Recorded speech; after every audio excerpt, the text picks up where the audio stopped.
الحمد لله نحمده ونستعينه ونستغفره ونؤمن به ونتوكل عليه ونعوذ بالله من شرور انفسنا ومن سيئات اعمالنا من يهده الله فلا مضل له ومن يضلل فلا هادي له واشهد ان لا اله الا الله وحده لا شريك له واشهد ان محمدا عبده ورسوله اما بعد.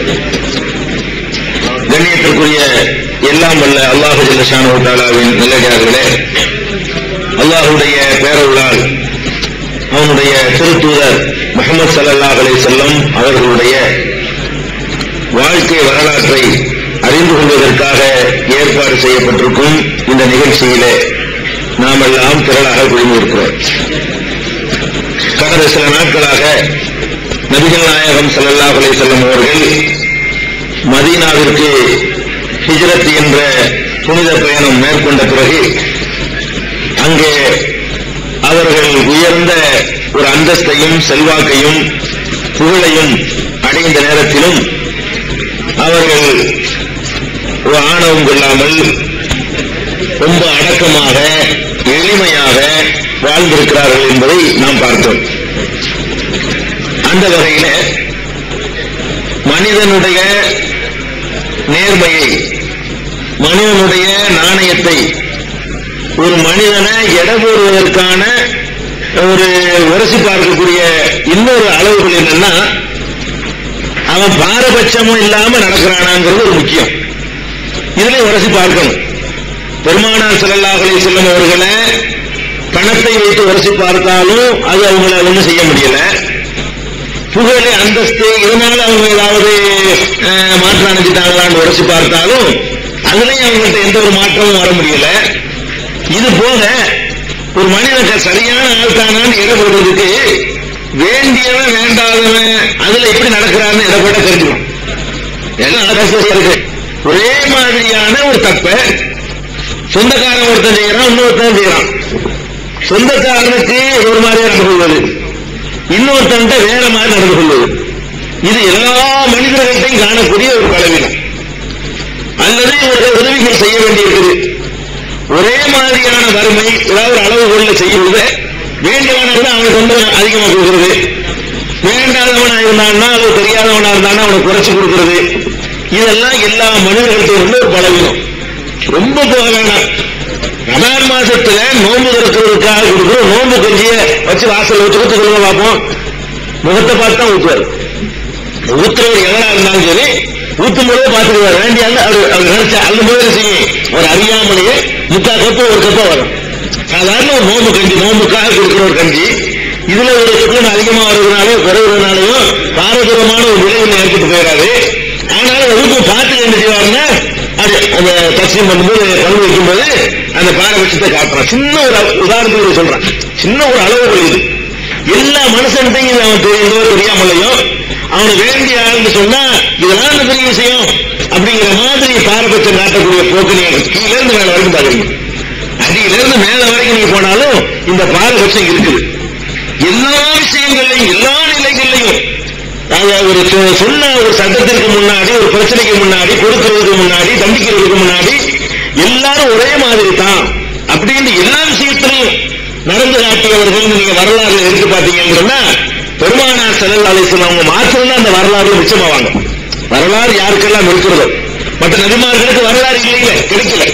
அவங்களும் நடந்திருப்பாங்க, எல்லா நபிமார்களும் நடந்திருப்பாங்க. ஏன்னா வரலாறு காலத்துக்கு முந்தைய அவங்க வாழ்ந்துட்டு போயிட்டாங்க. வரலாறு யாருக்கு இருக்கிறதோ அப்படிப்பட்டவர்கள் எல்லாம் நீங்க எடுத்து பார்த்தீங்கன்னு சொன்னா பெருமானார் ஸல்லல்லாஹு அலைஹி வஸல்லம் அவங்க மாத்திரம் தான் அதுல நிற்பாங்க. அதே நேரத்தில் நீங்க எப்படி செஞ்சிடக்கூடாது. என்னங்க நம்ம முன்னோர்கள் தமிழ்நாட்டில் மனுநீதி சோழன் இருந்திருக்காரு, சிபி சக்கரவர்த்தி இருந்திருக்காரு, நேர்மைக்கு ரசூலுல்லாஹ் என்ன அதெல்லாம் தாண்டி விட்டு நீங்க நினைக்கலாம்.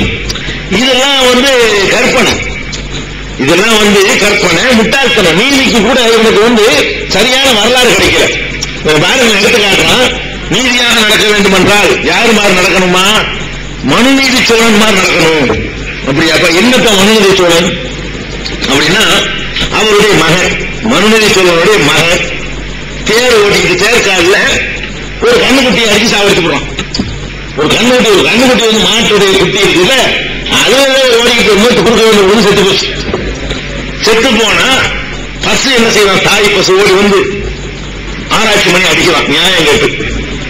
உடனே சொல்லுவான், மனுநீதி சொல்லி வெளியே வர்றாங்கன்னா விஷயம் இந்த மாதிரி மகன் வந்து தேர்தல் அடிச்சு பண்ணி விட்டான் அப்படியா அப்படின்னு சொல்லி அவர் ஏறி உட்கார்ந்து தேர்தல் உட்கார்ந்து மகனை தேர்தல் விட்டு சாகரிச்சாங்க. இதெல்லாம் நீதி எது தனியார் டிவி அன்னைக்கு பாக்குறேன் போடுறாங்க, இந்த வீதி கிளம்பு டிக்கெட் போடுவாங்க. நீதிக்கு உதாரணம் காட்டுறான், நீதியாக அந்த காலம் கலந்தாங்க என்பதற்கு உதாரணம் காட்டுறான். இந்த மனுநீதி சோழன் வந்து கண்டுபிடிக்காம மனுஷனை கொண்டாந்து சொல்றோம். ஏன்னா ஒரு கண்டுபிடிக்காம மனுஷன் திங்கிறதா உள்ள ஒரு மிருகம் அது. அதுக்காக வேண்டி வந்து இவனாச்சும் போய் மகனை கொண்டு அது நீதியா, மனுஷனை கொண்டு அது நீதியா அப்படின்னா எத்தனையோ ஆடு மாடு வச்சு தின்னுட்டு இருக்கிறான். அவன் எறும்புடன் செஞ்சுட்டு இருக்கிறான, அவனெல்லாம் யாரு கொள்றது, இது நீதியா இல்ல. அப்படியே சேர்க்க தவறுதலாக மனுஷனை கொன்றா கூட இது ஒண்ணு அநீதி இல்லையா. அதாவது கொலைங்கிறது பிளான் பண்ணி செய்வதுதான் கொலை, திட்டமிட்டு வேணும் ஒரு காரண காரியத்தில் செய்யறது. நான் வந்து வேகமா கார் ஓட்டிட்டு போறேன், குறுக்க வந்து ஒருத்தன் செத்துட்டான்னு சொன்னா அது வந்து கொலையில வராது, தவறுதலாக நடந்த ஒரு கொலையில தான் வரும். அதுக்கு தூக்கத்தண்டனை ஒண்ணு கொடுக்க மாட்டான், நஷ்டம் தான் கொடுப்பான். அதான் கிடைக்குமே தவிர மற்ற ஒழுங்கா லைசன்ஸ் இருந்தாலும் தண்டனை கிடையாது. தவறுதலாக செய்யக்கூடிய குற்றங்கள் இதெல்லாம், இது குற்றம் கூட சொல்ல இயலாது. அப்ப அந்த மாதிரியான ஒரு அடிப்படையில நீதியாக நடக்க வேண்டும். எதுமா நடக்கணும் தெரியுமா, மனுநீதி சோழன் தான் நடக்கணும். இப்படி அதாவது மனுஷனுக்கு எந்த நீதி அங்க வழங்கினது தெரியல, மனிதனுக்கு மத்தியில பாரபட்சம் இல்லாம நடந்தாங்கிறது எந்த ஒரு ஆதாரமும் உங்களுக்கு இல்லை. நீங்க நடக்காத ஒண்ணு, அதாவது கண்டுபிடி செத்தவொடனே பசு வந்து மணி அடிக்கணும், வந்து மணி வந்து மணி ஆராய்ச்சி மணி கட்டி வச்சிருப்பாங்க. எதுக்குன்னா அப்பதான் நீதி கேட்டு மன்னர் வெளியே வருவாராம். ஆராய்ச்சி மணின்னு ஒண்ணு இருக்காது, அப்படி இருக்கவன யாரும் பாதிக்கப்பட்ட வந்திருக்காரு மன்னர் நியாயம் கேட்டு வருவாராம். இது எல்லாம் ஒரு பசு அழகா கண்காணிச்சு தெரிஞ்சு வச்சிருக்குது. என்ன கூத்தடிக்கிறாங்க பாருங்க. நீதி நேர்மைன்னா வரலாற்றுல நடந்த நிகழ்ச்சியை சொல்லிட்டு போவாங்களா, நடக்கலன்னு அர்த்தம். இவங்களுக்கு சொல்றதுக்கு ஒண்ணும் கிடைக்கலன்னா என்ன விளங்குது, ஒரு பையன் நேர்மையா இருக்கணும்னு விளங்குது. அதனாலதான் இப்படி இல்லாத ஒரு கற்பனை சொல்றான். அது மாதிரி நீதிக்கு என்ன செய்வான், சிவி சக்கரவர்த்தி புறாவுக்கு அநீதி எடை போடுறான், தொடக்கறி எடுத்து வைக்குவான். இந்த தட்டுல புறாவை அந்த தட்டுல தொடக்கறி வைப்பாரு, சரியா வராதா, அவரை ரெண்டு நீதி வழங்குவாராம். இதெல்லாம் நடக்குமா, இது ஒரு புறா உசுரோட இருக்கிறவன் சிலை வைக்க வைக்குவான், அவனை வச்சிருப்பான். அப்படி ஒரு புறாவுக்கு அநீதி வச்சுட்டா அதுக்கு வந்து இப்படி நீதி வழங்கணுமா, அதுக்கு நீங்க அடுத்து சாப்பிட வேண்டியானுங்க. நீதி எல்லாம் மனிதனுக்கு தானுங்க, உலகத்திலுள்ள எல்லாமே மனிதனுக்கு படைக்கப்பட்டிருக்கு. மனிதனுக்கு மனிதன் ஏதாவது அநீதி இழைக்கப்பட்டு அதுல நீதி வழங்க தவறுவதுதான் கண்டிக்கத்தக்கது. இது மாதிரியான கதை இவங்க ஒண்ணுமே உண்மையில ஒண்ணும் கிடையாதுங்க. இந்த காலத்துல நல்லவன் வாழ்ந்தான்னு சொல்றாங்க, எல்லாமே பாருங்க. ஒரு நல்லவன் இந்த இந்திய சரித்திரம், தமிழக சரித்திரம் பார்க்கணும்னு நினைக்க வேண்டியது. பெரிய வல்லல் வாரி வாரி வழங்குவது பாரி வல்லல்மா கேட்கல, என்ன பாரி வல்லல் வல்லல் பாரி வல்லல் எதனால வல்லல்கள் அதை படிச்சாத்தீங்கன்னா அவன் ஒரு மென்கள் தான் நம்ம நினைக்க வேண்டியிருக்கு. போயிட்டு இருக்கானா முல்லைக்கு வந்து அது படறதுக்கு இடம் இல்லையா, முல்லை கொடிக்கு இதுக்கு தேரடி பார்த்துட்டு இதுல பறந்துக்கணும் நான் தலைவர் கிருக்கணும் யாரு. ஆனா முல்லை கொடிக்கு தேர் இல்லாத ஒரு குச்சை ஒடிச்சு நச்சு வச்சுட்டு வருவானா. ஆனா தேருங்கிறது வந்து எவ்வளவு விலை மதிப்புள்ள ஒரு பொருள். முல்லை படறதுக்கு தேர் தேவையா, தேர்ல எவ்வளவு சாமான்கள் இருக்கும்.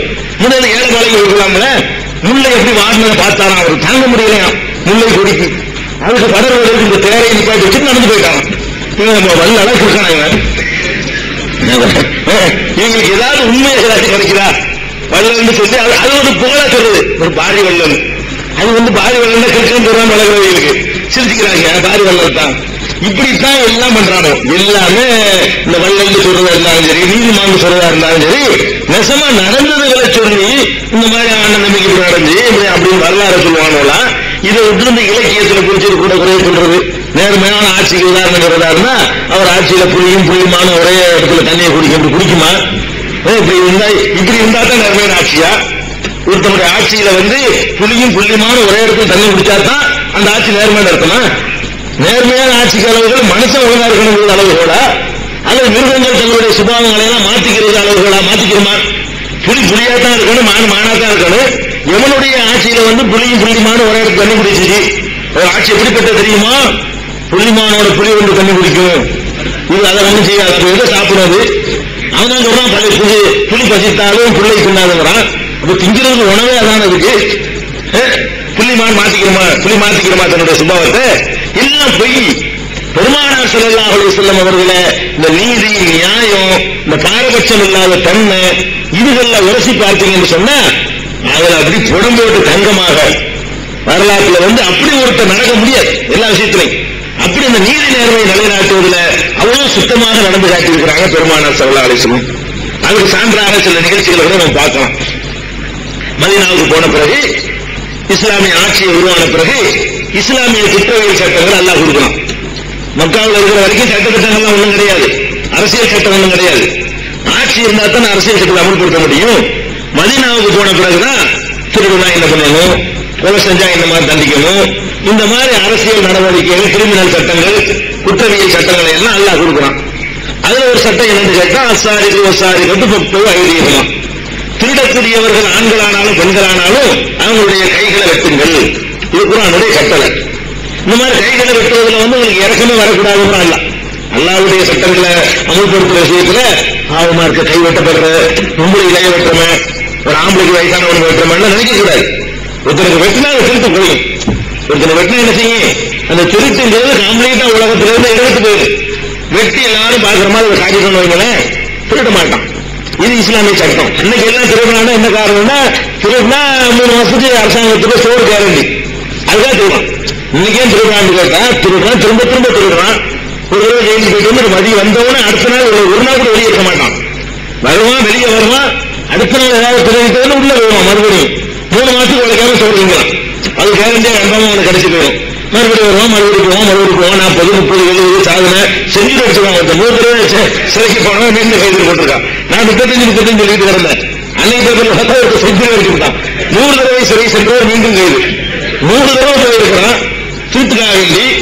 101வது தடவை உள்ள போறாண்டா. இந்த தண்டனை அவனை திருத்திருக்குதா, திருத்த குறைச்சிருக்குதா, அன்னைக்கு வரைக்கும் குறைஞ்சிருக்குதா? இல்ல இல்ல. பெருமானார் ஸல்லல்லாஹு அலைஹி வஸல்லம் ஒரு கேட்கிறாரு, அல்லாஹ்வுடைய தூதரே, இந்த மாதிரி நாங்க ரொம்ப வறுமையா இருக்கு, 2 பிரச்சனைக்கு எங்களுக்கு தீர்வு வேணும். 2 பிரச்சனைக்கு மதீனாவுக்கு வந்த புதுசுல கேட்கிறாரு, அல்லாஹ்வுடைய தூதர் 2 விஷயத்துக்கு எங்களுக்கு தீர்வு வேணும், நீங்க தான் தீர்வு செய்யணும். என்னப்பா 2 விஷயம்? ஒண்ணு வறுமை, இன்னொன்னு தத்துவ சபையில் வழிப்பறி. எங்கேயும் போக முடிய மாட்டாங்க, வழிப்பறிக்கிறானுவோ, ஒன்றும் பண்ண முடியல, நாட்டில் வாழ முடியல, இதுக்குதான் நீங்க தீர்வு காணணும். வறுமையா ஒண்ணு இருக்குது அப்படின்னு சொல்றாரு. ரசூலுல்லாஹ் என்ன சொன்னாங்க தெரியுமா? நம்ம ஆளுகளை கேட்டா அப்படிலாம் நடக்காம செய்யும், நீங்க தான் பாதுகாப்பா இருந்துக்கணும். நீங்க அதாவது போலீஸ் நிமிஷமே வைக்க விடுவாரு, அவருடைய கடமையை செய்ய மாட்டாரு. அரசாங்கம் என்ன அறிக்கை விடும், நீங்கள் கவனமாக கூட்டிட்டு கொள்ளுங்கள், கவனமாக இருந்து கொள்ளுங்கள், சந்தேகத்தில் யார் வந்தாலும் நீங்கள் அவர்களை இருந்தார்கள், பொருளை வாங்காதீர்கள், தந்தா திங்காதீர்கள் இப்படின்னு சொல்லி நம்மளுக்கு அறிவுரை தான் குருவான தவிர அறிவுரையும் கூறட்டும். அவனை நசுக்கிறதுக்கு என்ன மாதிரி நடவடிக்கை சொல்லணும்ல, ஒண்ணும் பண்ண மாட்டாங்க. ரசூலுல்லாஹ் சொன்ன உடனே இந்த வழிப்பறி இருக்குதுல, வழிப்பறி இந்த கொஞ்ச நாள்ல நிறுத்துவேன், வழிப்பறி நடக்காது. எந்த அளவுக்கு நிறுத்துவேன் ரசூலுல்லாஹ் சொல்றாங்க, சொல்லிட்டு செஞ்சா இருந்தாங்க. எந்த அளவுக்கு நிறுத்துவேன் என்று சொன்னால், இங்கிருந்து ஒருவன் புறப்பட்டு தன்னந்தனியாக புறப்பட்டு மக்கா வரை போய்விட்டு தன்னந்தனியாக உயிருக்கு உடமைக்கு சேதம் இல்லாமல் திரும்பி வருவான். மிக விரைவில் அதை நான் ஏற்படுத்துவேன் ரசூலுல்லாஹ் சொல்றாங்க.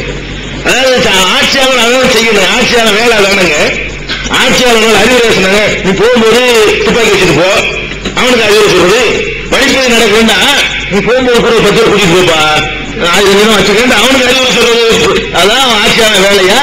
இப்படி நடக்குதுல, இவங்களை என்ன மாதிரி இருக்குன்னா நிறுத்தணும்னு எனக்கு தெரியும். போ, வெகு சீக்கிரம் நிறுத்தி காட்டுறேன். இந்த வறுமை இருக்குது இல்ல, அது காலச்சக்கரம் மாறி மாறி வரும். ஒரு காலத்துல வறுமையா இருக்கு, வெறுப்பா இருக்கு. இதே சமுதாயம் ஜக்காத் எடுத்து கொண்டு பொறுப்பு அழகி வாங்குறது ஆள் இருக்க மாட்டான். அப்படி ஒரு நிலைமை உண்டாகும். அது மாறி மாறி வரக்கூடிய, அதை நான் ஒண்ணும் செய்ய முடியாது. இப்ப 7,000 பணம் வரும், அப்புறம் 7,000 பணம் வரும், அதுக்கு நான் ஒண்ணும் செய்ய முடியாது. தீர்க்கிற பிரச்சனை ஒண்ணு சொல்லியிருக்கேன், வழிப்பறி தீர்த்து காட்டுறேன். தனியா மக்கள் 300 மைல் போயிட்டு 300 மைல் திரும்பி வரும். அந்த காலத்துல இந்த காலத்து மாதிரி இல்லை. எந்த ஒரு விரைவான வாகனம் இல்லாம மாச கணக்கில் பிரயாணம் பண்ணிட்டு வரக்கூடிய நேரத்தில் அவ்வளவு டைம்கள்லையும் எந்த ஒரு விபத்து நடக்காதுப்பா. ஒருத்தர் நியமிக்க மாட்டான். தனியா போயிட்டு வியாபார பொருட்களை மூட்டேஷன் சுமந்துட்டு போய் நீ தனியா போய் திரும்பி வருவ. இதை ஏற்படுத்தணும் ஒரு ஆட்சியாளர் இதை ஏற்படுத்தணும். அந்த ஏற்படுத்தின சட்டமா இது. எதனால ஏற்படுத்தினாங்க? இந்த இறக்க குற்றவாளிக்கு இறக்கம் காட்டக்கூடாது. குற்றவாளிகளுக்கு இறக்கம் காட்டினா அது வாட்டு போயிட்டே இருக்கும். இருக்க வேண்டியது இருக்கிட்டோம்னு சொன்னா நாளைக்கு ஒரு பேர் பயப்படுவான். இந்த நிலையை உண்டாக்குறதுக்கு தான் திருடுனா கையை வைக்கிறது ஒரு சட்டம் வருது. வந்த உடனே முதல்ல இங்க ஆரம்பிக்கிறது பாருங்க, அப்பதான் சட்டம் வருது. வந்தா நல்ல உயர்ந்த கோத்திரம் மகுசூமியாங்கிற கோத்திரம், அதாவது குறைஷி கோத்திரம் மாதிரி ஒரு உயர்ந்த ஜாதிக்காரங்க. அந்த ஜாதியை சேர்ந்த ஒரு பெண்மணி சொல்றாங்க. அதாவது ரெண்டு வகையில மனுஷன் விழுந்துடுறான். என்னத்தான் சட்டம் போட்டாலும் சரி, பெண்கள் குற்றம் செஞ்சுட்டாங்கன்னா அங்க நான் வலிக்குவேன் கவர்மெண்ட். பொம்பளை தான் பார்ப்பான இருக்கிற செஞ்ச தப்பு எதுவும் பார்க்க மாட்டான். எல்லாத்தையும் பார்த்துட்டு இருக்கிறோம். அதே மாதிரி நிறுத்தம் பெரிய இடத்துல வைக்கிறது அப்படிங்கிற மாதிரி நினைக்குவான்.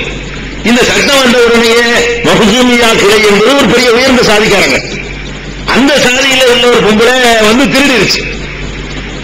அந்த பொம்பளைக்கு பேரு பாத்திமா. மகுசூமியா கிளையை சேர்ந்த அந்த பாத்திமாங்கிற பெண் திருடுறாங்க. திருடுனா கன்ஃபார்ம் குறிப்பாயிடுச்சு திருடுனது. உடனே என்ன செய்யறாங்கன்னா, ஆகா சட்டத்தை அமல்படுத்திடுவாங்களே, கையை வெட்டிடுவாங்களே, நம்ம குலத்துக்கு கை, அது குலத்துக்கு ஒரு கௌரவ பிரச்சனையா இருக்காங்க அவங்க. அந்த ஆளுக்கு பாத்திமாவுடைய பிரச்சனையா தான் எடுத்துருக்கணும். நாங்களுடைய குலம் பார்க்க கூடாது, தப்புக்கு தண்டனை, அவ்வளவுதான். அது தப்பு நடக்காம ஒழிக்கிறதுக்கு அதான் வழிமுறை. இந்த மகுசூமியா கோத்திரத்துக்காரங்களா என்ன பண்றாங்கன்னா, இது நம்ம எப்படியாச்சும் ரசூலுல்லாஹ்ட்ட போய் பேசி கொஞ்சம் வேற மாதிரி ஏதாவது பயன்களை போட்டு வேற ஏதாவது தண்டனை கொடுத்து ஏதாவது செய்யலாமே அப்படின்னு தங்களுக்குள்ள ஆலோசனை பண்றாங்க.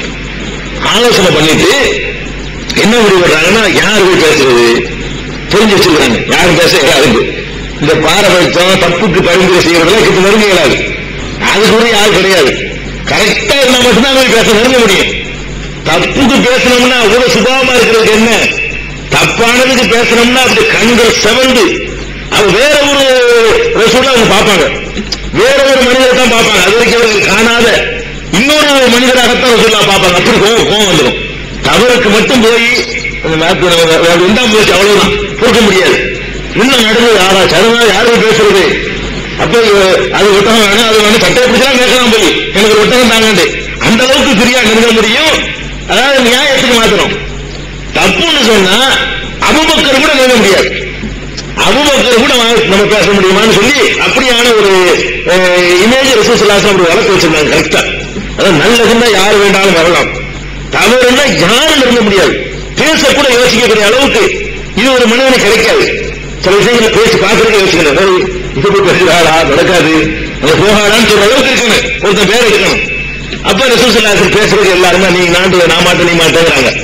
அந்த கோத்திரத்தார் ஒருத்தையா பார்த்துக்கிட்டு கடைசியில என்ன செய்யறாங்கன்னா உசாமாவை போய் பிடிக்கிறாங்க. உசாமா யாருன்னு, நம்ம உசாமா இல்ல, இங்க ஒரு உசாமா இருக்காரு. உசாமான்னா சிங்கக்குட்டின்னு அர்த்தம், உசாமாக்கு அர்த்தம். உசாமாங்கிறவர் ரசூல் ஸல்லல்லாஹு அலைஹி வஸல்லம் இந்த வளர்ப்பு மகனாக ஸைத் இருந்தார்ல, பிந்தி வளர்ப்பு மகன் இல்லைன்னு ஆயிடுச்சு, அல்லாஹ் இல்லைன்னா அந்த ஸைதுடைய மகன் தான் உசாமா. உசாமா மேல ரொம்ப பிரியமா இருப்பாங்க, புள்ள மாதிரியே. இந்த ஸைதை தன் மகன் அவங்களை எடுத்து வளர்த்த காரணத்தினால மகன்கிற அந்த உரிமை இல்லாம போயிட்டா கூட ஸைது மேல அதே மாதிரியான பிரியம், வளர்த்த பிள்ளைங்கிற ஒரு பிரியம். நம்ம வீட்டிலேயே பிள்ளையோட பிள்ளையா பழகிட்டா ஒரு பிரியம் இருக்கும்ல, அந்த பிரியம். அதனால உசாமா மேலையும் பிரியம், அவ்வளவு பிரியமா ரசூலுல்லாஹி இருந்தாங்க. இந்த பிரியத்துக்கு கூட ஒரு அளவு கூட சொல்லலாம். இந்த பிரியம் எந்த அளவுக்குள்ள பிரியம்னு சொன்னா, ஸைது கொஞ்சம் பர்சனாலிட்டியா இருக்க மாட்டாரு. ஸைது இருக்காரு உசாமாவுடைய அத்தா, ஸைது பார்க்க ரொம்ப பர்சனாலிட்டியா இருக்க மாட்டாரு. உசாமா இருக்காருல்ல ரொம்ப அழகா இருப்பாங்க, தாப்பு மகனா இருந்தாலும் ரொம்ப அழகா இருப்பாங்க. இதை வச்சுக்கிட்டு அங்க முனாஃபிக் என்ன பண்ணுவாங்கன்னா, உசாமா பிள்ளை இல்லையா, இந்த மஞ்சள் பாரு இந்த மஞ்சள் பாரு அப்படின்னு சொல்லி விமர்சனம் பண்ணிட்டு இருக்கிறாங்க முனாஃபிக்குகள். அதாவது உசாமாவுக்கு தான் அவர் பிறக்கிறாரு, அதை விமர்சனம் நடந்துட்டு இருக்கு.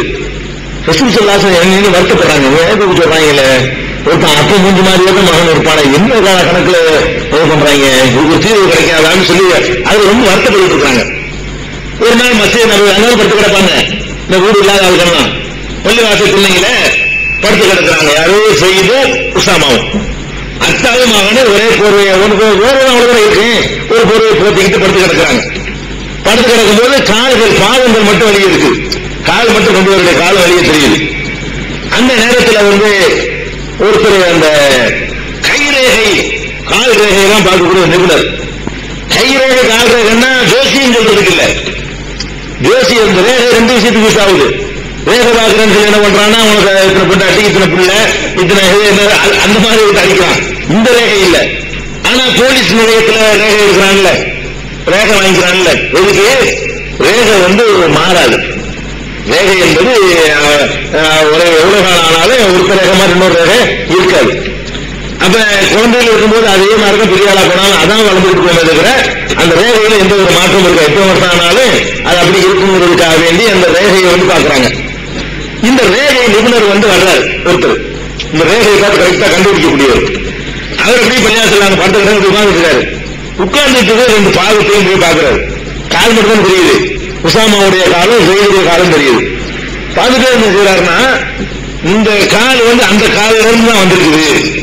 அந்த ரேகை அமைப்பு வச்சுட்டு என்ன சொல்றாருன்னா, இந்த கால் அந்த காலில இருந்து தான் பிறந்திருக்குங்கிறாரு.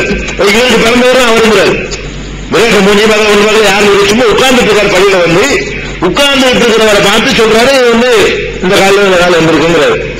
ரசூல் ஸல்லல்லாஹு அலைஹி வஸல்லம் கேட்டவொன்னு அவங்களுக்கு சந்தோஷம் தாங்க முடியல. ஒரு குரூப் இல்லாம இருந்துச்சு. மகன் ஒத்துக்க மாட்டேங்கிறான். இந்த ரேகையோட அமைப்பு இருக்குல்ல, அதை கண்டுபிடிச்சிருக்காரு அவர். அது சின்ன வித்தியாசம் வரும், தாப்பனுக்கும் மகனுக்கும் உள்ள சின்ன வித்தியாசம் வரும். ஆனா அதுல இருந்தா இது வந்துருச்சுன்னு அவர் கண்டுபிடிச்சிருக்காரு. அதனால இந்த ரேகை அடிப்படையில இப்ப கூட தந்தை மகன் பிரச்சனை இப்ப டெஸ்ட் எல்லாம் பண்றாங்க. அந்த டெஸ்ட் எல்லாம் கூட ஆதாரம் இருக்கு. ரசூல் ஸல்லல்லாஹு அலைஹி வஸல்லம் அங்கீகரிச்சுட்டாங்க. ரசூல் ஸல்லல்லாஹு அலைஹி வஸல்லம் அங்கீகரிச்சுட்டு ஆயிஷா நாயகி சொல்றாங்க, சின்ன பிள்ளை மாதிரி ரசூல் ஸல்லல்லாஹு அலைஹி வஸல்லம் சிரிச்சுக்கிட்டு உள்ள வர்றாங்க.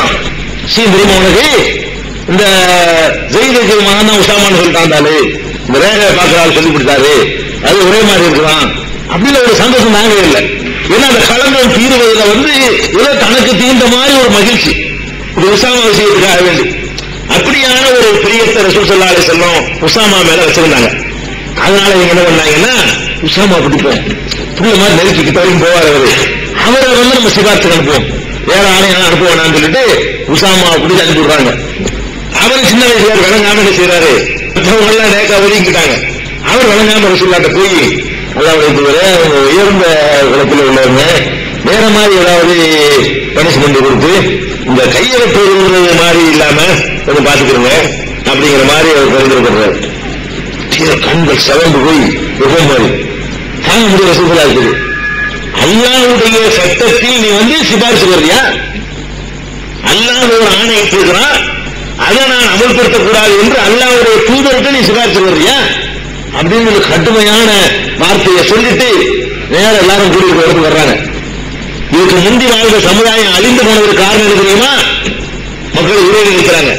இதுக்கு முந்தி வாழ்ந்த சமுதாயம் அழிந்து போனதற்கு காரணம் தெரியுமான்னா, சிறந்தவர்கள் உயர்ந்த குலத்தவர்கள் ஒரு தவறு செய்தார்களே ஆனால் அவர்களை என்ன தண்டனை வச்சிருக்கிறாங்களோ அந்த தண்டனையை கொடுக்க மாட்டார்கள். ரொம்ப அற்பமானவன் கீழே உள்ளவன் நலிந்தவன் செய்து விட்டானே ஆனால் உடனே சட்டம் பேசுவார்கள். இதுதானே முந்தி உள்ளது அழிஞ்சதுக்கு காரணம். இதுக்கு முந்தி உள்ள சமுதாயம் நாசமா போனதுக்கு என்ன காரணம்னா, வேண்டியவனுக்கு ஒரு சட்டம், வேண்டாதவனுக்கு ஒரு சட்டம், பணக்காரனுக்கு ஒரு சட்டம், ஒரு ஏழைக்கு ஒரு சட்டம், உயர்ந்த குலத்துக்கு ஒரு சட்டம், கீழே உள்ளவங்களுக்கு ஒரு சட்டம், ஆம்பளைக்கு ஒரு சட்டம், பொம்பளைக்கு ஒரு சட்டம், இப்படி சொல்லித்தான் நாசமாயிட்டு போயிட்டாங்க. அப்படின்னு சொல்லிட்டு ஒரு வார்த்தையை சொல்றாங்க, எனது மகள் பாத்திமா திருடி இருந்தாலும் கையை வைக்கிறேன், அதான் என் சட்டம். என்னுடைய மகள் பாத்திமா திருடினாலும் நான் என்ன செய்வேன், கையை வைக்கிறேன். சட்டத்துக்கு முன்னாடி யாரும் பாரபட்சம் கிடையாது, எல்லாம் ஒண்ணுதான். ஒரு சட்டம்னா சட்டம் தான். திருட்டுக்கு கையை வெட்டுவதுதான், அதான் பேசுவேன். திருட்டு இல்லைன்னு என்ன பேசு, என்ன பேசுவதா திருடனான்னு பேசு, குரூப் பண்ணு. திருட்டுங்கிற குற்றம் குரூப்பாயினால் அதுக்கு அல்லாஹ் சொல்றது நிறைவேற்றுவேங்கிறாங்க. அப்ப தன் மகளா இருந்தாலும் செய்வேங்கிறாங்க. இந்த மாதிரியான ஒரு நீதி நீ எங்க பார்த்திருக்கிறீங்க? எந்த நாட்டில் பார்க்க முடியுது? எங்கேயும் பார்க்க முடியல. சமந்து காட்டக்கூடியதெல்லாம் கூட ஒரு டிராமா, நாடகம் தான். ஜனாதிபதியை கொண்டு கோர்ட்ல வந்து நிப்பாட்டி விசாரிப்பானா இந்த நாட்டிலாச்சு? எந்த அளவுக்குன்னா உலகம் பூரா உள்ள ஒரு கிறுக்குத்தனத்தை கேளுங்க. நீதி சட்டத்துக்கு முன்னாடி எல்லாம் சமயம் இல்லைன்னு உலகத்தில் எல்லா நாடும் ரிட்டனா எழுதி வச்சுக்கிறாங்க. எல்லா நாட்டிலையும் என்ன, நான் ஒரு 25 கொலை செஞ்சிடறேன், எனக்கு ஒரு தூக்கு தண்டனை கொடுத்துறாங்க. 25 ஒரு 15 கொலை பொறுப்பாயிடுது. 15 தூக்கு கொடுக்க முடியும், ஒரு தூக்கு தண்டனை கொடுத்துறாங்க. நான் ஜனாதிபதிக்கு கருணை மனு எழுதுறேன், எனக்கு நீங்க கருணை கூர்ந்து மன்னிச்சிருந்தீங்கன்னு சொல்லி. ஜனாதிபதி மன்னிச்சுட்டான்னா தண்டனை இல்லை. இது என்ன நியாயம் வெட்டமா இது? அவன் யார் ஜனாதிபதிங்க மனுஷன் இல்லையா? அவன் 25 பேர் குடும்பத்துக்கு அவன் யார்? அவன் எந்த ஜனாதிபதியா இருக்கட்டுமே 25 பேர் ஒன்றுகிறான அவன் மன்னிக்கலாம். இஸ்லாம் எப்படி சொல்லுது? மன்னிக்கிறது யாரு மன்னிக்கலாம்? யாரையெல்லாம் கொலை பண்ணி இருக்கிறானோ அந்த குடும்பத்தார் என்ன செய்யலாம்? மன்னிக்கலாம். அப்படி ரசூல் ஸல்லல்லாஹு அலைஹி வஸல்லம் அது மாதிரி பல சந்தர்ப்பங்கள் இருக்கிறாரு. அதாவது அவருடைய குடும்பத்தார் கொலை பண்ணிவிட்டாங்க. கொலை பண்ணது புருவ ஆயிடுச்சு. புருவானவனே என்ன தண்டனை இஸ்லாத்துல? கொலைக்கு கொலைதான். கொலை செஞ்சது கன்ஃபார்ம் ஆச்சுன்னா அவனை கொலை செய்யறதும் தண்டனை. உடனே தண்டனையை நிறுத்தி வச்சு ரசூல் ஸல்லல்லாஹு அலைஹி வஸல்லம் அவங்களை கூப்பிட்டு விடுறாங்க. யார? கொல்லப்பட்டவருடைய சொந்தக்காரங்களை எல்லாம் கூப்பிட்டு விட்டு இந்த மாதிரி கொலை பண்ணிட்டான், உறுதியாயிடுச்சுப்பா. உறுதியாச்சுன்னா முன்னாடி பல வழிகள் இருக்குது. நீங்க சொந்தக்காரங்கள்லாம் மன்னிக்கிறத மன்னிக்கலாம். மன்னிக்கிறத எனக்கு இல்லைன்றாங்க. மன்னிக்கிற அதிகாரம் ரசூலுக்கு கிடையாது, அல்லது ஆட்சி தலைவருக்கும் கிடையாது. இந்த கொலை செய்யப்பட்டதுனால பாதிச்சு ரோட்டில் நிற்கிற அவன் தானே. அவன் பொண்டாட்டி அவன் பிள்ளைதான் நிற்கும். வயிற்று கொண்டுதான் எங்களுக்கு என்ன வரப்போகுது, திட்டம் திரும்பி கிடைக்கிற போதா விட்டுதலுங்க அப்படின்னு சொல்லிட்டு சொல்வதாக இருந்தால் அதை செய்யுங்க. அல்லது நஷ்டீடு பெரிய தொகை வாங்கிட்டு விட்டு சொல்லுங்கன்னு சொல்றதா இருந்தா அதை வாங்கி தருவோம். இல்ல அவர் சொல்றாரு, சொந்தக்காரர் சொல்றாரு மன்னிக்க மாட்டேன், அது பாதிக்கப்பட்டதுதான் தெரியாது, மன்னிக்க மாட்டேன். அப்படின்னா நஷ்டீடு வாங்கிக்கிறியா? ஒரு ஒட்டகத்தை வாங்கிட்டு தமிழ் வரல, அந்த மாதிரி ஒரு தொகையை வாங்கிட்டு விட்டுறியா? தொகை எனக்கு தேவையில்லை. அப்ப கொலைக்கு கொலைதானா? ஆமா.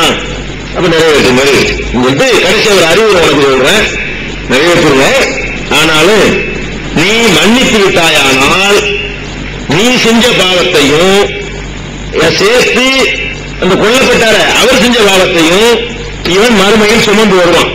இந்த மன்னிப்புக்கு கிடைக்கிற ஒரு அந்தஸ்தை அழிச்சுவிடும். உன்னுடைய பாவம், இந்த கொல்லப்பட்டவனுடைய பாவம் எல்லாம் அந்த சுமையத்துக்கு அவன் சுமந்தவனாக வருவான். நீ மன்னிக்கலன்னு சொன்னா அவங்களோட பாவத்தை அவங்க சுமக்க வேண்டி வரும்பா. இப்படி ஒரு தரஜாவும் மன்னிக்கல இருக்குதுன்னு சொன்னோன்னே அப்ப எனக்கு அங்க ஏதாவது நன்மை கிடைக்கும் நான் மன்னிச்சிடறேன்னு அவரு. அப்ப இந்த ஒரு மன்னிப்புக்கு கூட இப்படி மன்னிக்கிறாங்க அல்லாஹ்வுடைய தூதர். இவங்க சொன்னா அவன குடும்பத்தை பத்தி யார் யாரை கொன்றான், அவங்க எல்லாம் எந்த நிலையில் இருக்காங்க எல்லாம் யோசிக்காம எந்த நாட்டு ஜனாதிபதி மன்னிக்கலாமுங்க? இந்தியாவுக்கு மாத்திரம் இல்லை, இது வெறும் பிரிட்டிஷ் சட்டம் தான் நம்ம நாட்டில் இருக்குது. பிரிட்டிஷ் சட்டம் தான் நம்ம நாட்டில் இருக்குது. உலகம் பூராதான் இஸ்லாமிய சட்டங்கள் இல்லாத எல்லா நாடுகள்லையும் எந்த அயோக்கியனையும் மன்னிக்கிற அதிகாரத்தை ஜனாதிபதி கொடுத்துருக்கான். அப்ப ஜனாதிபதி கண்டிக்க முடியும்?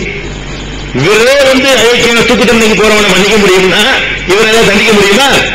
அப்படி ஒரு நேரத்தில் பெருமானார் ஸல்லல்லாஹு அலைஹி வஸல்லம் அந்த பாரபட்சங்களை மகளா இருந்தாலும் வெட்டிடுவேன். இப்படியான ஒரு பாரபட்சமற்ற ஒரு சட்டத்தை பெருமானார் நீதியில உரசு பார்த்தோம்னா அவ்வளவு சுத்தமா அவ்வளவு பெர்ஃபெக்டா நடந்து காட்டியிருக்கிறாங்க. அதே மாதிரி இதுல நீதி, தண்டனையில நீதி.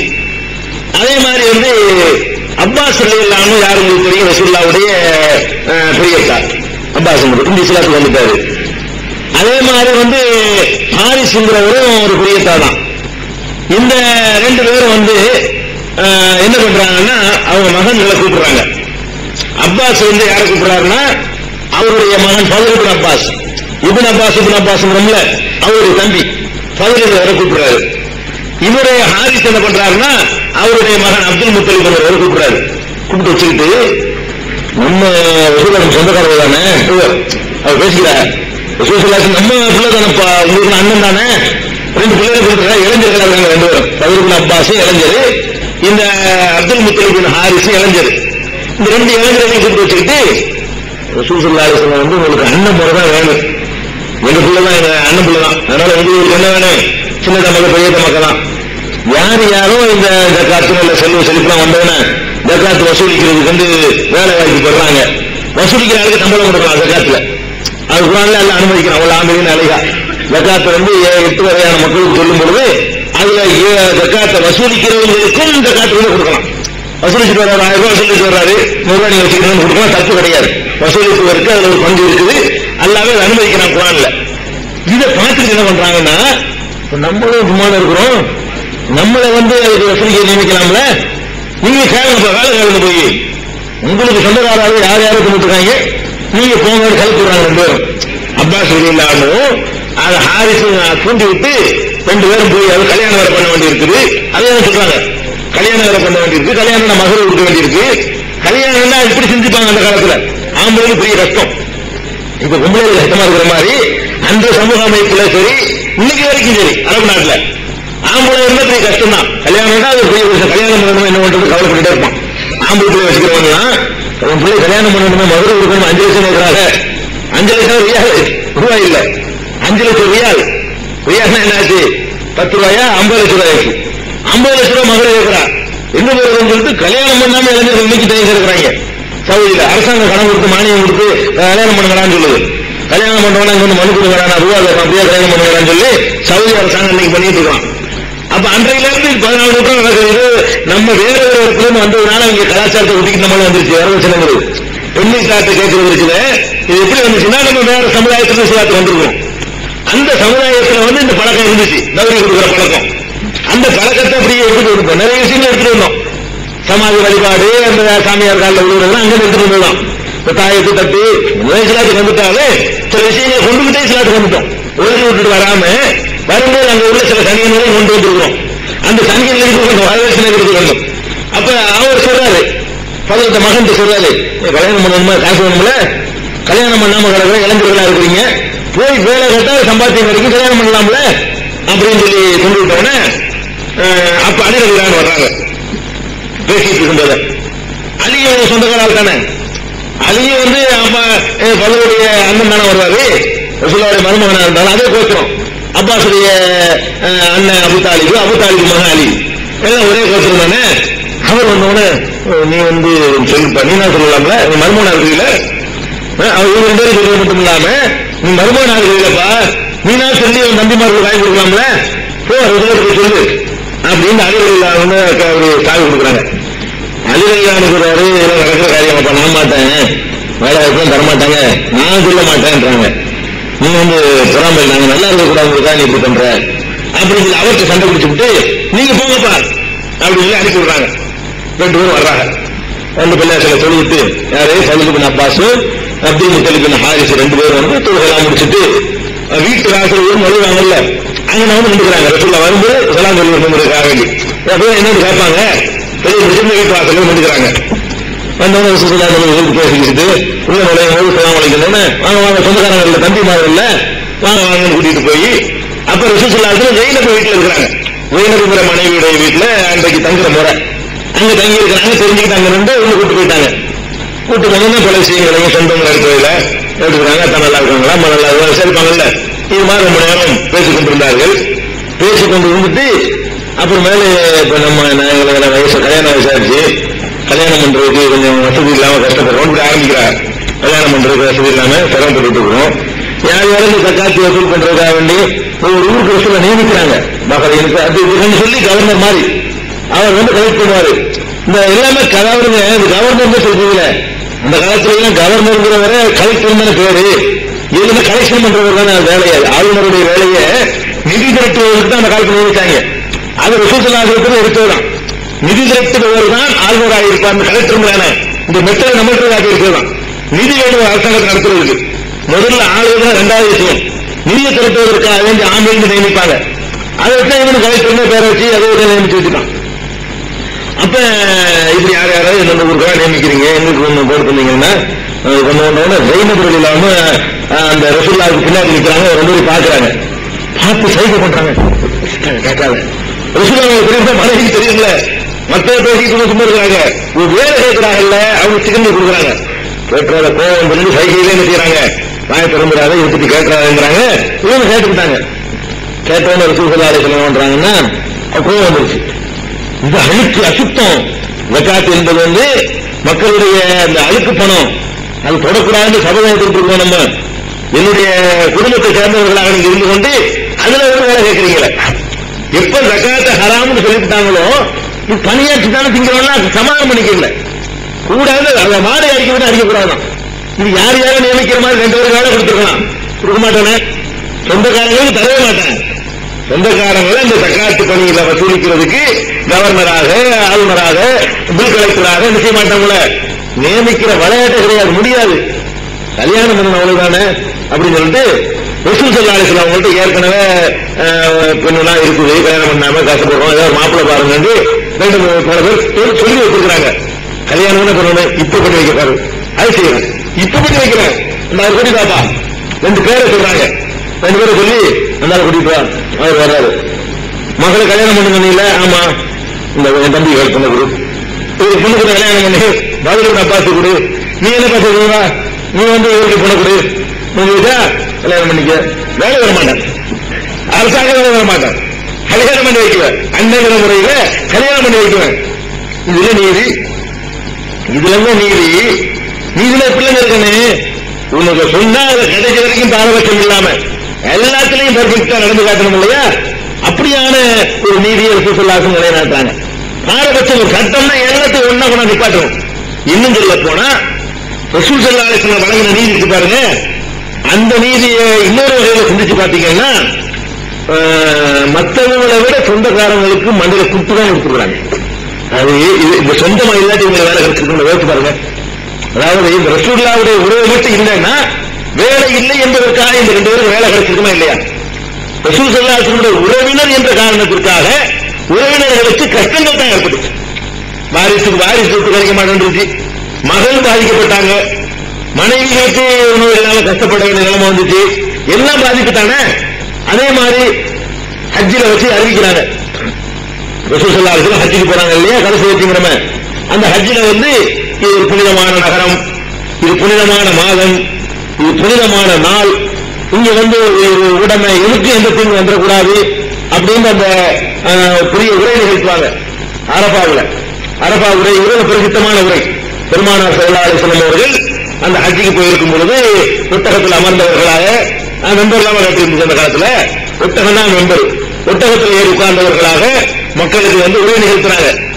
அந்த உரையில எல்லா விஷயங்களையும் சொல்றாங்க, சாட்டாவும் சுருக்கமாவும் சொல்றாங்க, இல்ல தேவையான எல்லாரும் சொல்றாங்க.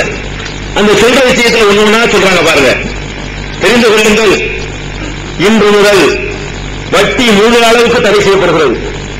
அரபாவில் அறிவிக்கிறாங்க, இன்னையோட வட்டிங்கிற வாடையே இருக்கக்கூடாது, எல்லா வகையில முழுமையான அளவுக்கு தடை செய்கிறேன், வட்டியை தடை செய்கிறேன், வட்டி இருக்கக்கூடாது சொல்லிட்டு இந்த வட்டியிலேயே ஊறி போன ஆள் யாருன்னு கேட்டா, மக்காவுல பெரிய வட்டி முசா யாருன்னு கேட்டா ரசூல் ஸல்லல்லாஹு அலைஹி வஸல்லம் பெரிய அப்பாஸ் தான். மார்க்க தடுக்காத அவர் வட்டியிலேயே அவர் தான் டாப், பெரிய வட்டிக்காரர் அவர் தான். எல்லாரும் வட்டி கொடுத்து சம்பாதிச்சு நல்ல செழிப்பா இருக்கிறார் யாரு, அப்பாஸ். என்ன சொல்றாங்க தெரியுமா, வட்டி இன்று முதல் தடை செய்யப்படுகிறது, முதலில் என் குடும்பத்திலிருந்து அதை துவக்குகிறேன். யாரெல்லாம் அப்பாஸ் இடத்தில் வாங்கியிருந்தீர்களோ அசலை மாத்திரம் கொடுங்கள், பழக்கும் சம்பாதிக்கும், அசல் மாத்திரம் தான் நீங்க கொடுக்க வேண்டும், எந்த வட்டியும் நீங்கள் கொடுக்க தேவையில்லை, கொடுக்க கூடாது. அப்ப தள்ளுபடி எங்கிருந்து ஆரம்பிக்கிறாங்க பாருங்க. ஒரு சட்டத்தை அமல்படுத்துவதாக இருந்தால் எங்கிருந்து ஆரம்பிக்கிறாங்க, தன்னுடைய குடும்பத்திலிருந்து ஆரம்பிக்கிறாங்க, எல்லாம் தள்ளுபடி செய்கிறேன். அதே மாதிரி பலிக்கு பலி வாங்கக்கூடிய லட்சக்கணக்கு நிறைய பேருக்கு இருக்கும். என் சொந்தக்காரங்களை யாராவது கொலை பண்ணிருப்பாங்க, உங்க சொந்தக்காரங்களை கொலை பண்ணிருப்பாங்க. சட்டம் வர்றதுக்கு முன்னாடி பழைய காலத்துல, ஜாகிலியா காலத்துல, இப்போ உள்ள லேட்டஸ்ட் நடக்கிறத தண்டிக்கலாம். 25-30 வருஷம் முன்னாடி அவனை கொண்டிருக்க அவனை வரவழைச்சு தெரியுமா, அதெல்லாம் மன்னிக்கப்படுகிறாங்க. பழைய கொலைகள் இஸ்லாமிய ஆட்சி உருவாவதற்கு முன்பு என்னென்ன கொலைகள் நடந்திருக்கிறதோ ஜாகிலியாவில் அத்தனை கொலைகளும் மன்னிக்கப்படுது. அந்த கொலைகளுக்காக வேண்டி கணக்கு தீர்க்கப்படாது, வாலிபர்கள் நிறைய போடுங்க, அந்த கொலைகளுக்காக வேண்டி கணக்கு தீர்க்கப்படாது, அவைகளை எல்லாம் மன்னிக்கிறேன் அப்படின்னு சொல்லிட்டு அந்த மன்னிப்பை நானே துவக்கி வைக்கிறேன். என் குடும்பத்தில் கொல்லப்பட்டவரிலிருந்து சொல்ற, என் குடும்பத்தில் என்னுடைய குலத்தில் யாரெல்லாம் கொல்லப்பட்டிருக்காங்களோ அத்தனை ரத்தங்களையும் நான் மன்னிக்கிறேன். முதல்ல நாங்கள் படுவாங்க, நம்ம குடும்பத்திலே உள்ள கணக்கை நான் முதல் தீர்க்கிறேங்கிறாங்க, மற்றவங்க ரெண்டாவது செஞ்சுட்டு போவோம். இப்படி பெருமானார் ஸல்லல்லாஹு அலைஹி வஸல்லம் அவர்கள் அந்த அரபா உரையிலேயே அவ்வளவு தெளிவா அறிவிக்கிறாங்க. எந்த பாரபட்சமே ஒரு கற்பனை பண்ண முடியாதுங்க. வித்தியாசமா இருந்தாரு, வேண்டிய ஆளுக்கு பதிவு பண்ணிட்டாரு, வேண்டிய ஆளுக்கு தான் கஷ்டம். அதாவது அவங்க எல்லாம் நொந்து போற அளவுக்கு ஏன் ரசூலுல்லாஹி ஸல்லல்லாஹு அலைஹி வஸல்லம் குடும்பத்தில் நம்ம ஒரு ஆளா இருக்கணும். அதாவது உலகத்தை கணக்கு பண்றதா இருந்தா, ஆகிரத்தை கணக்கு பண்ணா அப்படி நினைக்க மாட்டாங்க. உலகத்தை கணக்கு பண்றதா இருந்தா அந்த குடும்பத்தில் ஒருவராக ஒருத்தர் வந்துட்டாருன்னா அவருக்கு கஷ்டம் தான். தனக்கும் தன்னுடைய குலத்துக்கும் கியாமனால் வரைக்கும் கஷ்டத்தை உண்டாக்கிட்டு போன ஒரே தலைவர் பெருமானார் ஸல்லல்லாஹு அலைஹி வஸல்லம். கியாமனாருக்கு இந்த கஷ்டம் முடியாதுல்ல. ரசூல் ஸல்லல்லாஹு அலைஹி வஸல்லம் வாரிசுன்னு சொல்லிட்டா அவன் எவ்வளவுதான் கஷ்டப்பட்டாலும் இந்த ஜக்காத்தின் நிதி வாங்கி ஏழைகளுக்கு கொடுக்குறவன் அந்த தொகையை கொடுக்க முடியாத. நான் ரசூலுல்லாஹ்வுடைய வாரிசுன்னு சொல்லிட்டு ஒருத்தன் வந்தா வாங்கவே முடியாது, ஜக்காத் வாங்க முடியாத, பிச்சை வாங்க முடியாத. கடைசி வரைக்கும் என்னதான் கஷ்டமா இருந்தாலும் சரி ஹலால் இல்ல ஹராமா போயிடும். அப்படியெல்லாம் தன்னுடைய அந்த சந்தையில வரக்கூடிய அத்தனை பேருக்கும் பெரிய சிரமங்களை கொடுத்தாங்களே தவிர சொந்தக்காரங்களுக்கும் எந்த ஒரு சலுகையும் எந்த ஒரு கூடுதலான வசதியும் பெருமானார் ஸல்லல்லாஹு அலைஹி வஸல்லம் கொடுத்துட்டு போறதே இல்லை. அதே மாதிரி ஒரு தடவை போர்வை வருது, ஒரு போர்க்களத்துல இருந்து போர்வை நிறைய கிடைக்குது. நம்ம பழைய சினிமா கலெக்ட் பண்றோம்ல, அது மாதிரி நிறைய வந்து சேருது. எல்லாம் பழசுதான வேற போர்க்களத்துல வந்து புதுசா கிடைக்கும், அவங்க யூஸ் பண்ணாதானே எடுத்து வருவாங்க.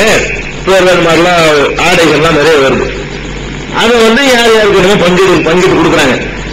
பங்கிட்டு கொடுத்த உடனே இந்த ரசூல் ஸல்லல்லாஹு அலைஹி வஸல்லம் அந்த இதை பாருங்க, எல்லாம் வரவங்களுக்குலாம் யார் யாருக்கு தேவையோ எல்லாருக்கும் ஒண்ணுங்கிற முறைப்படி கொடுத்துட்டு இருக்கிறாங்க. கொடுத்த உடனே மகரமான்னு ஒரு ஆளு, மகரமாங்கிறவர் என்ன செய்யறாருன்னா அவரு கொஞ்சம் லேட் ஆயிடுச்சு. அடுத்த நாள் என்ன செய்யறாரு, கேள்விப்படுறாரு இந்த ரெஸ்ட் நிறைய ஆளுலாம் வந்திருக்கு, நம்மளும் கஷ்டப்படுறோம், எல்லாரும் கொடுத்துருக்காங்க, நமக்கு தரல, நமக்கு போக நமக்கு தெரியல, இந்த செய்தி தெரியலன்னு சொல்லி மகனை கூட்டிட்டு மிஸ்வருங்கிற மகன் அவரை கூப்பிட்டு ரிசுலாட்ட போய் நமக்கு கேட்டுருவோம், என்னது எல்லாத்தையும் கொடுத்துருக்காங்கல்ல அப்படின்னு வர்றாரு. மகரமா வந்திருக்காருன்னு சொல்லி தகவல் கொடுக்குறாங்க. தகவல் கொடுத்தவொடனே ரசூல் ஸல்லல்லாஹு அலைஹி வஸல்லம் இவ்வளவு பொறுத்த ஆட்சி தலைவருக்கு வந்து இவ்வளவு யாவக சக்தி, எவ்வளவு கவனம், எவ்வளவு பொறுப்பு பாருங்க. அவர் வளர்ச்சின்னு சொல்லிட்ட அவருக்கு மட்டும் எடுத்துட்டு வர்றாங்க. ஆடை எடுத்துட்டு வர்றாங்க. இந்த ஆடை தான் வந்திருக்கிறீரு, இந்தாங்க உங்களுக்கு உள்ளது, நான் எடுத்து வச்சுட்டேன் முதல்லையே. அதாவது யார் யார் வாங்குறா யார் யார் வாங்கலன்னு கவனிச்சு வாங்காதவங்களுக்கெல்லாம் எடுத்து வச்சிருந்து இவர் யாரு பகரமாண்டு யாரா கேள்விப்பட்டிருக்காங்க. நான் கேட்கிறவங்களுக்கெல்லாம் அது இஸ்லாமிய வரலாற்றுல வந்து அபூபக்கர் உமர் மாதிரி அப்படி பிரசித்தமான ஒரு தலைவர்களா ஞாபகம் வச்சுக்கிறதுக்கு மகரமாண்டு பிற முதல்ல கேட்கிறீங்க நிறைய பேர். அப்படி ஒரு பேர், ஒரு பிரசித்தமான ஒரு பிரபல்யமான சஹாபி இல்ல அவரு, அது சொல்ல வர்றேன். இவரு வந்து உங்களுக்கு பிரபல்யம் இல்ல, ரசூல் ஸல்லல்லாஹு அலைஹி வஸல்லம் அவர் செஞ்சு வச்சிருக்காங்க. அதாவது அவர் மகரமாண்டு ஒருத்தர் இருக்காருங்கிறது தெரியுது, அவர் இதுக்குத்தான் வந்திருக்காருங்கிறது தெரியுது, அவர் வாங்கலைங்கிறது தெரியுது. வாங்கலைன்ற விநியோகிக்கின்றது வராத ஆள்கள் யார் யாருன்னு பார்த்து கரெக்டா என்ன செய்யறாங்க, வாங்காதவங்க யார் யார் ஏழைங்கிற லிஸ்ட் கையில இருந்திருக்கு. கையில எழுதியா வச்சிருப்பாங்க, மனசுல எல்லாம் கவனத்தில் இருக்குது. உனக்கு வாங்கிட்டாங்க, 3 நாள் வாங்கலைய அப்படின்னு எடுத்து வச்சுக்கிட்டு இப்படி பாரபட்சம் யாரை கொடுக்க முடியுமா? முடிஞ்சு போச்சியா போயான்றோம்ல, முடிஞ்சு போச்சுன்னு சொன்னா அநியாயம் யாரும் சொல்ல மாட்டாங்களா? முடிஞ்சு போச்சுன்னு சொன்னா கூட இது அநியாயம் சொல்ல மாட்டாங்க, நீ அவங்க வந்துருக்கோம் இல்லையா அப்படின்னு சொல்லி விட்டுருவாங்க. ஆனா ரசூல் ஸல்லல்லாஹு அலைஹி வஸல்லம் நிர்வாக முறையை கவனிங்க. அதாவது யார் யார் வாங்கலைங்கிறதை எல்லாம் கவனித்து ஒவ்வொருத்தருடைய பெயர் வாரியா தெரிஞ்சு வச்சுக்கிட்டு இதற்கு நம்ம என்ன கொடுக்கலன்னு அதை பத்திரப்படுத்தி தன்னுடைய கைவசத்துல கொண்டாந்து வச்சுக்கிட்டு அது சொல்றாங்க, நான் உனக்காக எடுத்து ஒதுக்கி வைத்துக் கொண்டேங்கிறாங்க. உனக்கு எடுத்து நான் ஒதுக்கி இருந்த தந்தேன்னு சொல்லல, கபத்து லட்சங்கிறாங்க. எனக்கு வச்சிருந்தா நான் தரேன்னு சொன்னாலாவது பரவாயில்லைங்களாம். ரசூல் ஸல்லல்லாஹு அலைஹி வஸல்லம் வார்த்தை என்னன்னு கேட்டா உனக்காக நான் ஒதுக்கி வச்சுட்டேங்கிறாங்க. அப்ப ஒரு வரலங்கிறதுக்காக ஒதுக்கி வச்சிருக்க வழக்கம் ரசூல் ஸல்லல்லாஹு அலைஹி வஸல்லம் கொடுத்துல பாதகம் இருக்கக்கூடாது. ஏன் எனக்கு தரலன்னு ஒருத்தர் கேட்க கூடாது, கேட்டா ஒரு விட இருக்கணும். அப்படியான ஒரு பாரபட்சம் இல்லாத நேர்மையான நீதிய பெருமானார் ஸல்லல்லாஹு அலைஹி வஸல்லம் அந்த வாழ்க்கையை நம்ம பார்க்க முடியும். இவ்வளவு பரிசுத்தம், இவ்வளவு நேர்மையை உரசி பார்க்கிறதுக்கு இதுக்கு மேல ஒரு வரலாறு தேவையில்லை. அப்படி வந்து எந்த ஒரு கொடுக்கிறதுலையும் பாரபட்சம் கிடையாது, வாங்குறதுலையும் நீதி வழங்குறதுலையும் பாரபட்சம் கிடையாது, தண்டிக்கிறதுலையும் பாரபட்சம் கிடையாது, வேலை வாய்ப்பு கொடுக்கிறதுலையும் பாரபட்சம் கிடையாது. எல்லாமே சமமான முறையில எல்லாத்தையுமே நேர்மையான முறையில பெருமானார் ஸல்லல்லாஹு அலைஹி வஸல்லம் நடத்தி காட்டுகிறார். அவங்களே சொல்றாங்களா, யஜிது அக்ரபுல் தக்வா, முதல்ல ஒருத்தர் உரசி பார்க்கிறது நீதிதான், யஜிது நீதியாக நடக்கணும். அதுதான் தக்வாவுக்கு நெருக்கமான தக்வாக்காத அளவுகள். அதாங்க ஒருத்தர் நீதியா நடக்கிறேன்னா அவன் தக்வா இருக்குன்னு அர்த்தம். தக்வா இருக்குன்னு சொல்ற ஒருவனுக்கு அதை உரசி பார்க்கிற அளவுகளை என்ன, எப்படி நடக்கிறான்னு பார்க்கணும். எல்லாரும் ஒரே மாதிரி பார்க்கறானா அவனுடைய இறையச்சருக்குன்னு அர்த்தம். வேண்டியவனுக்கு ஒரு பார்வை, வேண்டாதவனுக்கு ஒரு பார்வை, சொந்தக்காரனுக்கு ஒரு பார்வை, சொந்த இல்லாதவனுக்கு ஒரு பார்வை இருந்தா அவன்கிட்ட என்னமோ ஒரு கோளாறு இருக்குன்னு அர்த்தம். அந்த மாதிரி பெருமானார் ஸல்லல்லாஹு அலைஹி வஸல்லம் யாருன்னு பார்த்துலாம் ஒண்ணுமே பண்ணலங்க. அவருடைய வறுமையை பார்த்திருக்கிறாங்க, அவருடைய தேவையை பார்த்து செஞ்சிருக்கிறாங்களே தவிர அவர் நமக்கு தெரிஞ்சவரா தெரியாதவரான்னு பார்க்கவே இல்லை. தெரியாதவங்களுக்கும் எவ்வளவு கொடுத்திருக்காங்க.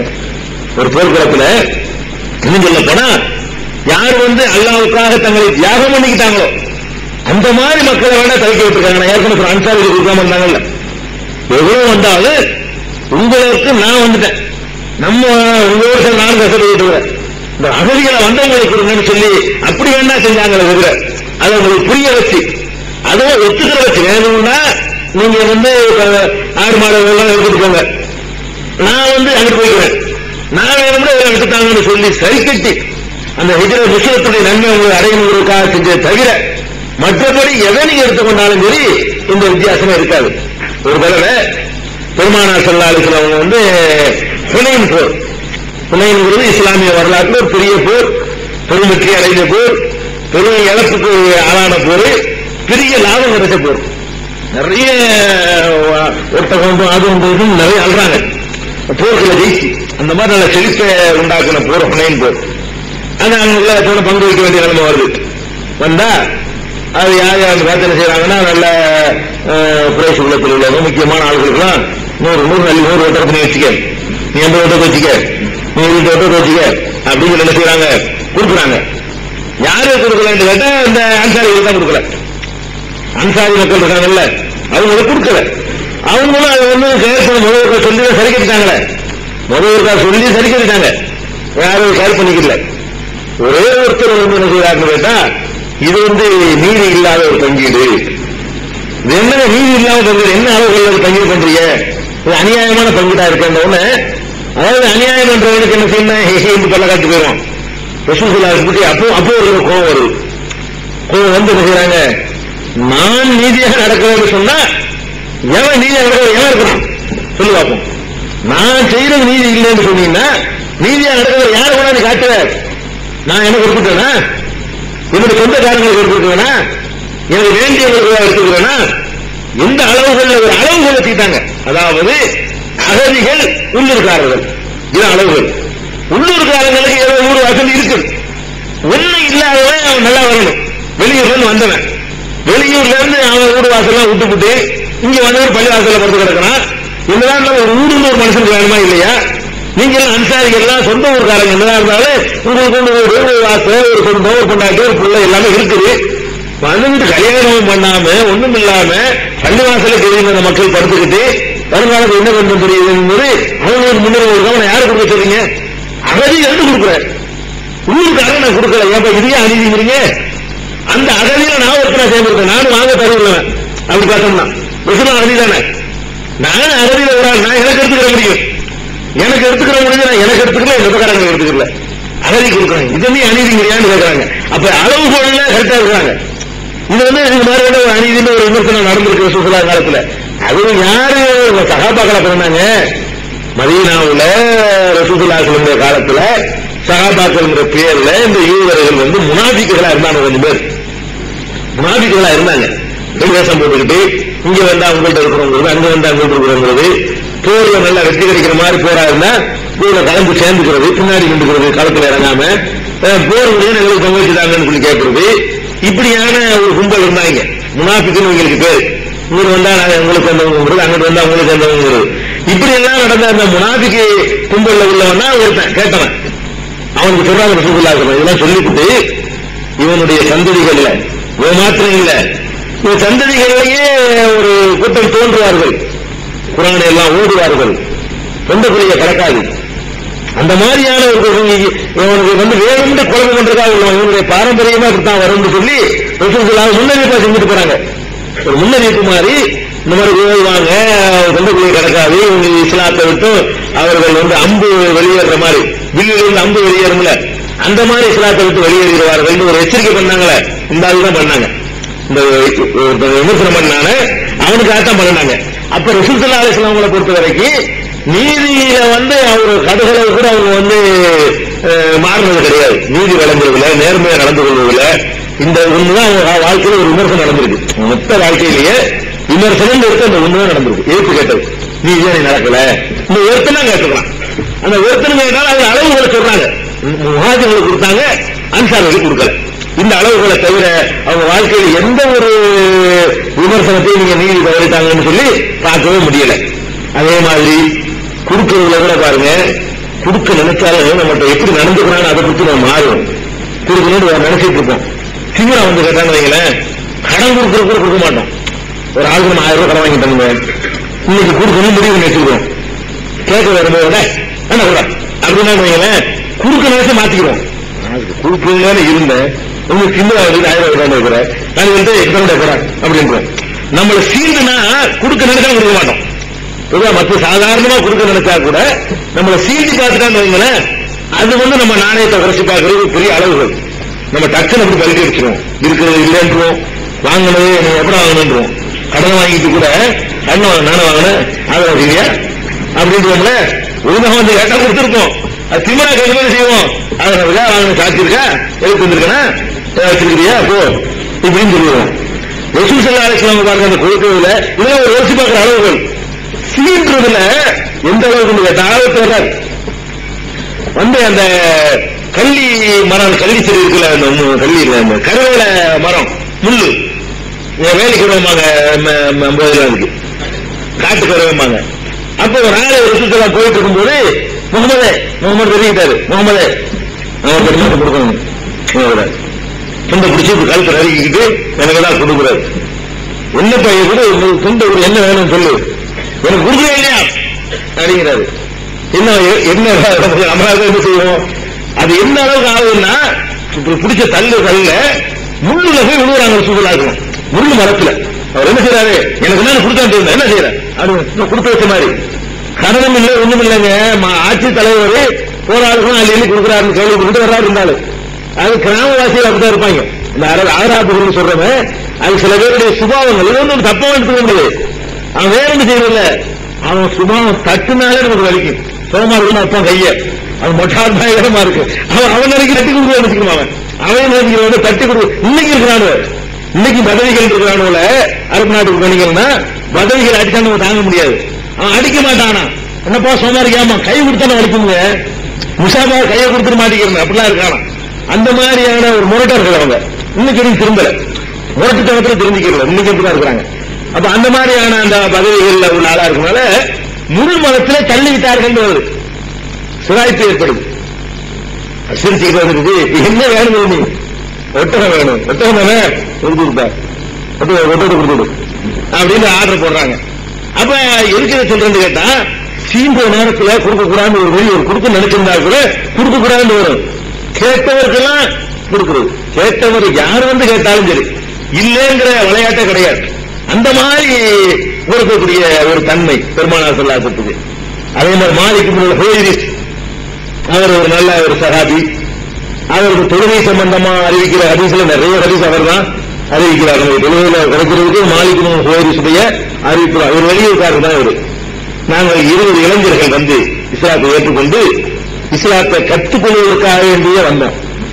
வந்து 20 பேர் வந்து ரசூல் ஸல்லல்லாஹு அலைஹி வஸல்லம் வந்து நாங்க தங்குறோம். தங்குனா என்னன்னு கேட்கவே இல்லை. அவங்களுக்கு வேண்டியது நடக்குது, தக்காத்துல இருந்து வந்துட்டாங்கல்ல, இவ்வளவு செட்டில் ஆகிடுறாங்க. 8 வகையில வந்துருது. 20 நாளும் சாப்பிடுறோம், கொள்றோம், ரசூலுல்லாஹ் உன்னிப்பா கவனிக்கிறோம், தொழுகிறது எப்படி எல்லாத்தையும் உன்னிப்பா கவனிச்சுக்கிட்டு 20 நாள் நாங்க அத்தனை பேர் இளைஞர்களா இருக்கிறோம். 20 நாளைக்கு பிறகு கூப்பிடுறாங்க, இளைஞர்களா இருக்கிறீங்களே, கல்யாணம் ஆயிடுச்சா அப்படிங்கிறாங்க. கல்யாணம் ஆயிடுச்சு, கல்யாணம் ஆகிட்டு 20 நாளைக்கு உட்காந்துருக்கலாமா? அப்ப நம்ம ஆளுங்க 3 வருஷம் உட்காந்துருக்கிறாங்க. அலுவலக பாருங்க, கல்யாணம் ஆச்சுக்கிறீங்கல்ல வந்து 20 நாளைக்கா இல்லையா?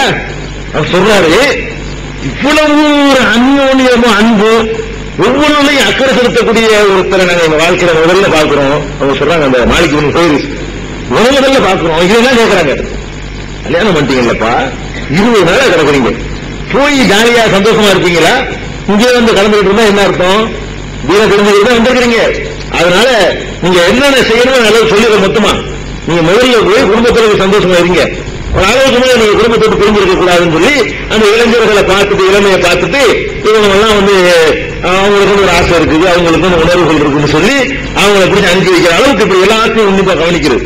எல்லாத்தையும் மக்களுடைய விஷயங்கள்ல ஒவ்வொரு விஷயத்திலையும் உன்னிப்பா கவனிக்கக்கூடிய காட்சியை பெருமானார் ஸல்லல்லாஹு அலைஹி வஸல்லம் வாழ்க்கையில பார்க்கிறோம். இப்படி எதுவுமே வந்து ரொம்ப டீப்பாக அந்த மக்களுக்கு நன்மை வரக்கூடியது எது, இவனுக்கு என்ன தேவை, அவனுக்கு என்ன தேவை, இவருக்கு கொண்டாடிதான் தேவைங்கிறதெல்லாம் கண்டுபிடிக்கணும்லங்க. ஒவ்வொன்றும் கவனிக்கிறாங்க. இவருக்கு போர்வை தேவை, இவரு ஏழை, இவருக்கு நம்ம கொடுக்கணும், இவர் மிஸ் பண்ணிக்கிட்டோம், இவருக்கு நம்ம வீட்டுக்கு அனுப்பி வைக்கணும், இவருக்கு இந்த மாதிரி செய்யணும், இந்த மாதிரி எல்லாம் ஒண்ணு இப்படி ஒரு தலைவர் உலகத்துல எங்கேயாவது கேள்விப்பட்டிருக்காரு, எங்கேயா படிச்சா ஒரு கதையெல்லாம் படிச்சிருக்கோமா, இதெல்லாம் கவனிச்சாங்க. கற்பனையே மனுஷனுக்கு தோன்றவாங்க. இப்படி ஒரு கதை கூட யாரும் ஒரு கதையில இல்லை. ஒரு தலைவனை பற்றி இப்படி எல்லாம் ஒரு கதையில கூட இந்த மாதிரி ஒவ்வொரு விஷயத்தையும் கவனிக்கக்கூடிய ஒருத்தர் இருந்தாலும் சொல்லி கதை கூட எவன் வருவல. என்ன இப்படிலாம் இருக்க முடியாதுன்னு நினைச்சிட்டான். கற்பனை கூட பண்ண முடியாத அளவுக்கு பெருமானார் ஸல்லல்லாஹு அலைஹி வஸல்லம் அவர்கள் அவ்வளவுக்கு அந்யோன்யமாக அவ்வளவு நீதியான முறையில அவங்க நடந்து காட்டியிருக்கிறாங்க. இது ஒரு அளவுகோல். ஒரு மனிதனை உரசி பார்க்கிறதுல அடுத்த அளவுகோல் என்ன தெரியுமா? அவனுக்கு அவன் உயிர் மேல இருக்கிற ஆசை. அதான ஒரு மனுஷன் வந்து அப்படியே எவ்வளவு பெரிய பேசட்டுமே, தலை எடுத்துருன்னு சொல்லுங்க, அவ்வளவுதான், அப்படியே மாறிடும். உயிர் மேல பயங்கரமான விஷயம். உயிர் மேல உள்ள பயத்தின் காரணத்தினாலதான் நிறைய விஷயங்கள் நம்ம பின்வாங்குறது, கொள்கையில உறுதி இல்லாமல் போறது, பல விஷயங்கள் நடந்துகிட்டே இருக்குது. பெருமானார் ஸல்லல்லாஹு அலைஹி வஸல்லம் அந்த உயிர் பிரச்சனைக்கு ஒருத்தர் தன்னுடைய உயிருக்கு எவ்வளவு முக்கியத்துவம் கொடுக்கிறானோ அது ஒரு அளவு சொல்லுங்க. நான் ஒரு கொள்கையை சொல்லிட்டேன் சரின்னு சொன்னா ஒரு சாவுக்கு ரெடியா இருக்கணும். சாவுக்கு பயப்படக்கூடாது. அப்ப சாவுக்கு பயப்படாம வீரம், துணிச்சல், உயிருக்கு பயப்படாம இருக்கிறது, இந்த மாதிரியான தன்மைகளை எடுத்து பார்த்தீங்கன்னு சொன்னா அதுலயும் முதல் இடத்துல வந்து நிப்பாட்டுற அளவு வீரம்னா அப்படி வீரம். அப்படி ஒரு வீரத்தை வந்து நீங்க எங்கேயுமே சினிமாவில் வேண்டுமானால் பார்த்திருப்பீங்க. மிகப்படுத்தி ஒருத்தர் 25 பேர் அடிக்கிற மாதிரி காட்டுறாங்கல்ல, அது மாதிரி கிருத்தனமான வீரத்தை பார்த்திருப்பீங்க. நெசமாவே யதார்த்தமான வாழ்க்கையில இப்படியெல்லாம் ஒருத்தர் உயிரை பத்தி ஒரு உயிர்ங்கிறது ஒரு வெள்ள கட்டி மாதிரி எல்லாத்துக்கும் சொல்லுவாங்க. அப்படி கருதாம ஒரு அற்புதமான ஒன்றாக நினைத்து உயிருக்கு பயப்படாம காட்டின அந்த வீர செயல்பட்டு பாருங்க. வீரமாகவும் துணிச்சலாகவும் எதுவும் பயப்படாம எந்த சந்தர்ப்பத்திலையும் அப்படி நிதானம் தவறிடாம அந்த மாதிரி நடந்து கொண்ட அந்த பண்பு இருக்கு. அதுல உரசி பார்த்தாலும் பெருமானார் ஸல்லல்லாஹு அலைஹி வஸல்லம் அவங்களை வந்து மிஞ்ச முடியாது. அது இன்ஷா அல்லாஹ்